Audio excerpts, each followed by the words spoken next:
What people miss when they read um, Genesis, and when you hear the story of Lot and his wife, and you read that, and everybody say, "Oh my gosh, Sarah, she looked at the city and she turned to a pillar of salt."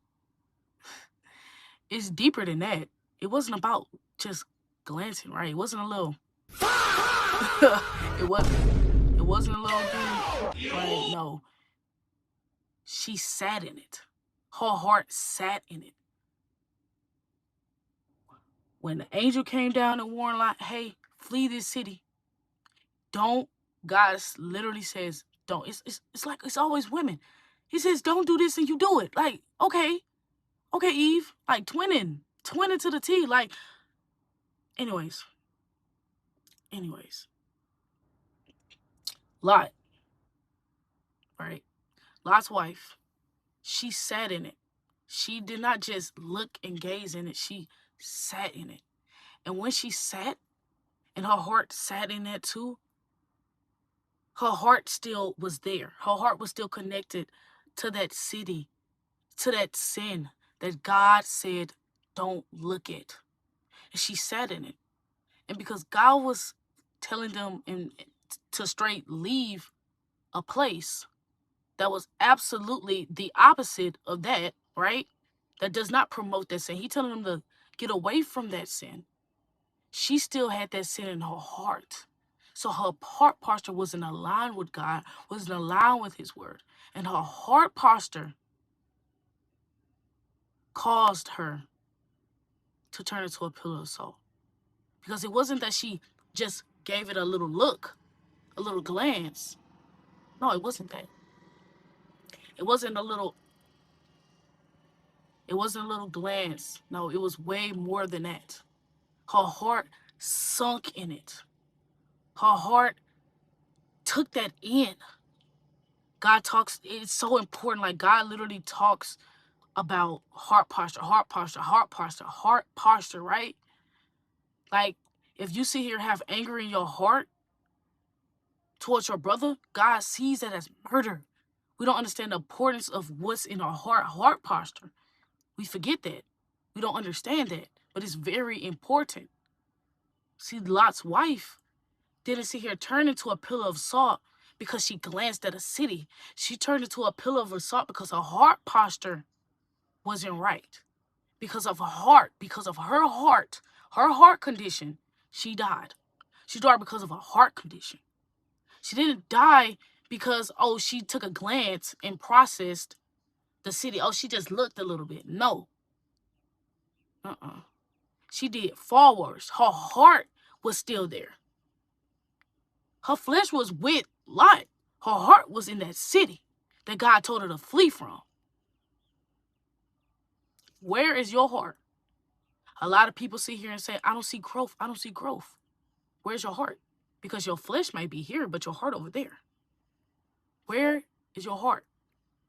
Is your heart posture aligned with Christ?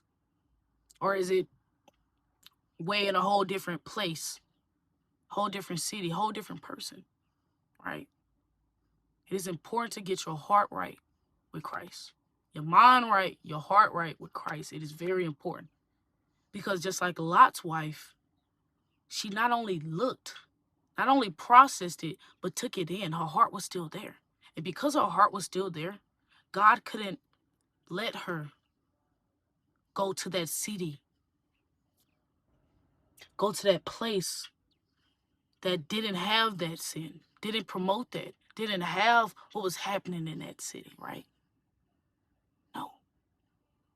It was a place that was totally opposite. Her heart was still there. And she turned into a pillar of salt. See, where Lot was going is where God was wanting them to go. But if you are not with God, you're not going to go where you're supposed to go.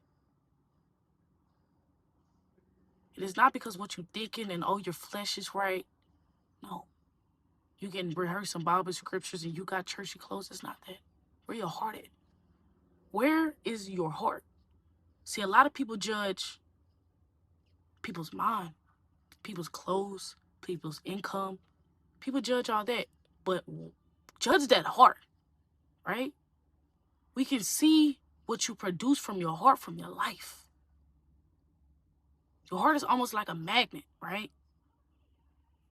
Boom, things, boom, boom, boom, boom, boom. Magnet, metal, boom, boom. It's attracting to that. It's attracting to that, okay? And it wants that. And it clings on to that because you're like a magnet. Anything that is boom, boom, boom, boom, boom, and it sticks to you, and you need to let that go, right? So that's why it's very important to check your heart and know what's in your heart. God tells you to have your heart right. Not your clothes right, your heart right. Jesus did not say have your clothes right.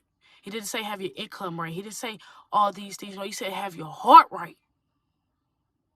Because a lot of people would want to sit here and fix themselves before they go to Christ and try to be clean before they go to Christ, but it don't work like that. Because he knew your problems, he knew what you will go through, he knew everything. Regardless of how much work you'll do, you will never be perfect. You'll never be right. You'll never be fixed if you don't have Christ. You cannot be made new by yourself. You have to do it with Christ, right? Heart posture.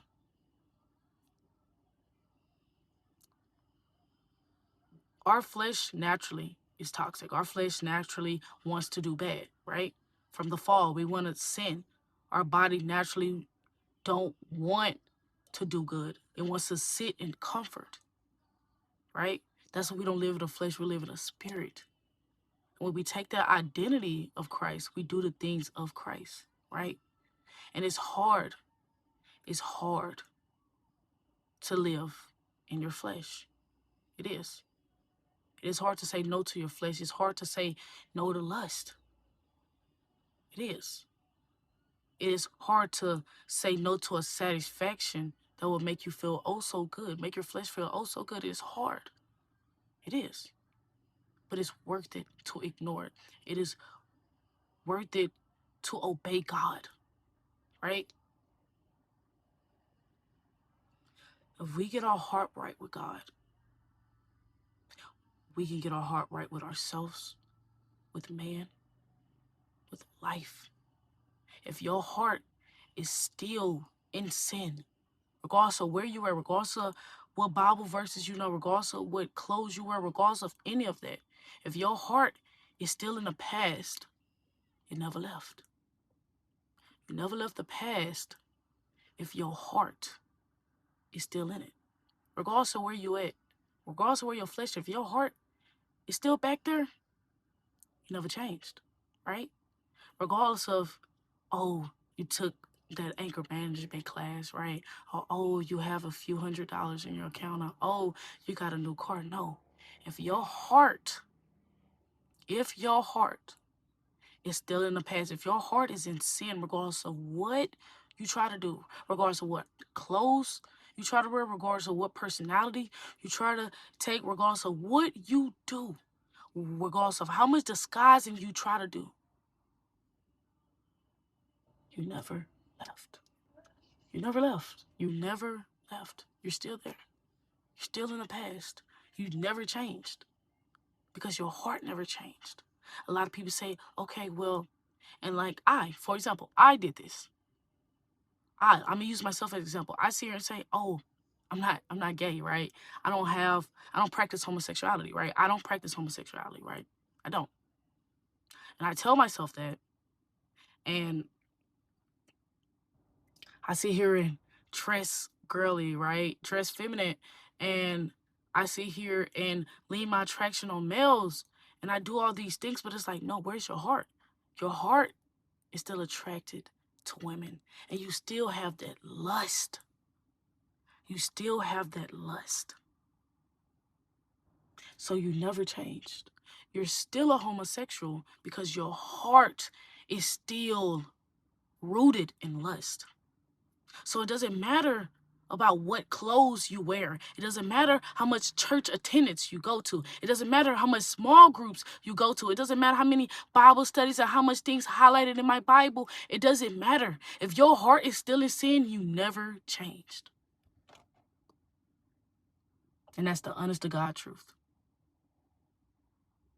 Because Lot's wife, her heart was still in that city. That's what she turned into a pillar of salt. She didn't turn to a pillar of salt because she sit here and gazed and looked a little bit. No, it was her heart. It was her heart. Her heart was not right. And because her heart wasn't right, and because her heart was still stuck in that sin, all that God said, angel warned him. The angels warned them about what God was going to do to that city because of the sin. And because her heart was still in sin, she was sin. And because she took on that identity of sin, because she became sin, she had to die too. She had to burn too. She became a pillar of salt because her heart was still there. Where's your heart? Is your heart with Christ? Or is your heart in that sin, in that past, in that, oh, I wish, I looked like this and I was this again and I wish I was, where's your heart? Because if you say you following Christ, but your heart's still in sin, you're not following Christ. If you say you are a follower of Christ and your heart is still in sin, you are not a follower of Christ. If you say you play basketball and your heart is in football, you are not a basketball player, regardless of how much balls you jiggle. Regardless of how many balls you jiggle, if you sit here and say you are a basketball player and your heart is in football, you are not. If your heart is aligned with football and you sit here and trying to play basketball because you're trying to seem like you're not.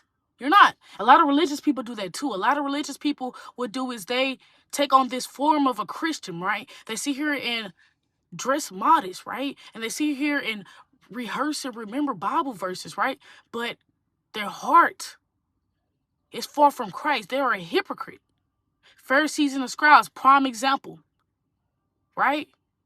Their heart was far from God, even though they knew the Bible left and right, even though they could rehearse it, even though they looked holy, they weren't at all, because their heart was far from God. And that's what people also don't realize, is that it's a heart thing. It's not about a religion. It's about a relationship. Where's your heart with Christ? Where's your relationship with Christ? How is it? It's not about how many chapters you read and how many things you highlighted in your Bible. It's not about how many times you went to church. It's not about that. It's not about how much Christian music you listen to. It is not about, oh, this Bible verse in my bio. It's not about that at all. It's not about that. It's about your heart posture. It's about your relationship with Christ. It's not about a religion at all. And the Pharisees and scribes thought that. They sat here and heart was far from God. Their heart was so far from God because they didn't even realize that this was Jesus Christ right in front of them, the Messiah, the soon coming King, the Lamb. What the Old Testament was literally prophesying about and talking about, and this King that will come, they couldn't process that. And because they couldn't process that, because their heart was so far from God and they had no relationship with God, they became ignorant and they was fools because of that. They were straight ignorant.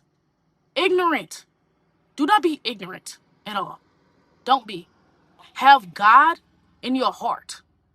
Have God, his word on your mind and your relationship with Christ, and you obey him.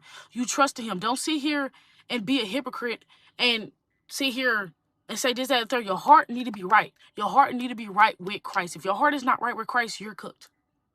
If your heart with Christ is not right, you are cooked. Because it doesn't matter how many Bible studies you do. It doesn't matter how many church attendance. It doesn't matter of any of that religious stuff. If your heart posture is not aligned with God, if you have no relationship with Christ, it doesn't matter what comes out your mouth. It doesn't matter. It doesn't matter what's highlighted in that Bible. It doesn't matter.